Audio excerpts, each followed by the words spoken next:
নামাজ আদায়ৰ সময়ত ৭০০ নামাজীৰ কৰুণ মৃত্যু। ঘটনাৰ পাছতে সৰ্বত্ৰে হাহাকাৰ।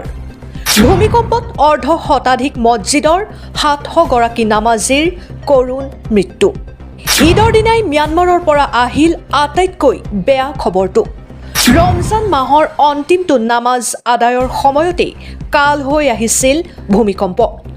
নামাজ আদায়ৰ সময়তে ভূমিকম্পত নামাজীৰ ওপৰত খহি পৰিছিল মছজিদৰ ছাদ।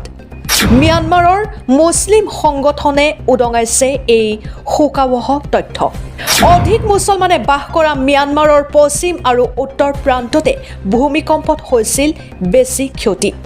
ৰমজানৰ অন্তিমটো শুকুৰবৰীয়া নামাজ আদায়ৰ বাবে মছজিদত একত্ৰিত হৈছিল হাজাৰ হাজাৰ মুছলিম। ভূমিকম্পৰ পাছতে ধ্বংসস্তূপত পৰিণত হৈছিল ম্যানমাৰৰ শতাধিক মছজিদ। এতিয়াও ম্যানমাৰত ধ্বংস হোৱা মছজিদত চলি আছে উদ্ধাৰ অভিযান। যিকোনো সময়ত ম্যানমাৰত বাঢ়িব পাৰে মৃত্যু হোৱা নামাজীৰ সংখ্যা। বৃদ্ধি পাই গৈ আছে নিহতৰ সংখ্যা।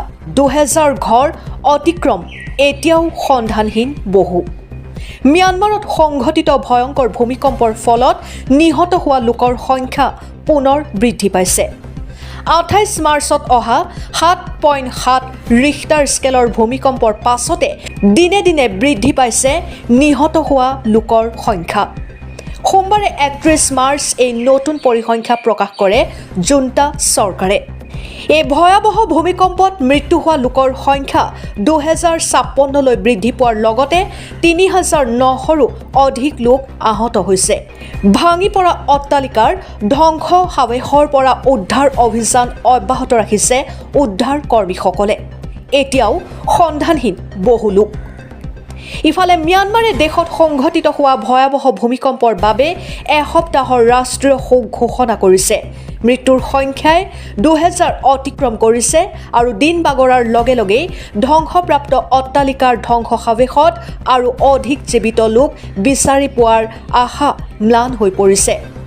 সংবাদ সংস্থা ৰয়টাৰৰ তথ্য অনুসৰি সোমবাৰে বিষয়াসকলে জনোৱা মতে ভাঙি পৰা এখন হোটেলৰ ধ্বংসাৱশেষৰ পৰা এগৰাকী মহিলাক জীৱন্তে উদ্ধাৰ কৰা হৈছে। ভূমিকম্পৰ ৩ দিনৰ পিছত জীৱন্তে উদ্ধাৰ হয় মহিলাগৰাকী।